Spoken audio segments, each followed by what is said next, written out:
আমরা এবার একটা নির্বাচিত সরকারের কাছে দায়িত্ব হস্তান্তরের প্রক্রিয়া শুরু করব। দেশের রাজনৈতিক অঙ্গনে এখন সবচেয়ে আলোচিত বিষয় আসন্ন জাতীয় সংসদ নির্বাচন। নির্বাচনের তারিখ ঘনিয়ে আসার সঙ্গে সঙ্গে দেশের সার্বিক রাজনৈতিক পরিস্থিতি আরও গতিশীল হয়ে উঠছে। আগামী জাতীয় নির্বাচনে অংশ নিতে প্রস্তুতি নিচ্ছে দেশের প্রধান রাজনৈতিক দলগুলো। দলীয় মনোনয়ন, ইশতেহার প্রণয়ন, জোট গঠনসহ নানা কর্মসূচিতে ব্যস্ত সময় পার করছেন নেতারা। নির্বাচন কমিশনও নির্বাচনকে সামনে রেখে একাধিক প্রস্তুতিমূলক পদক্ষেপ গ্রহণ করেছে।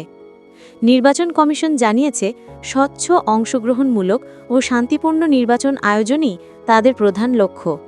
ভোট গ্রহণ সুষ্ঠু করতে নতুন প্রযুক্তি, প্রশিক্ষিত জনবল এবং নিরাপত্তা ব্যবস্থায় জোর দেওয়ার কথা জানিয়েছে কমিশন। এদিকে বিভিন্ন রাজনৈতিক দলের প্রচারণাও ক্রমশ আরও তীব্র হচ্ছে।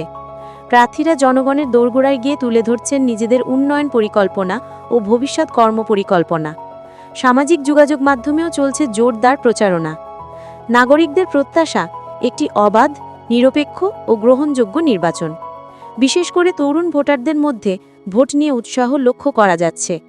তারা চায় এমন একটি সরকার যারা দেশের অর্থনীতি, শিক্ষা, কর্মসংস্থান ও প্রযুক্তি খাতকে আরও এগিয়ে নিয়ে যাবে। নির্বাচনকে কেন্দ্র করে নিরাপত্তা জোরদারের নির্দেশ দিয়েছে প্রশাসন। আইন শৃঙ্খলা বাহিনীর পাশাপাশি মাঠে থাকবে ভ্রাম্যমাণ ম্যাজিস্ট্রেট, পর্যবেক্ষক এবং নির্বাচনী দায়িত্বপ্রাপ্ত কর্মকর্তারা।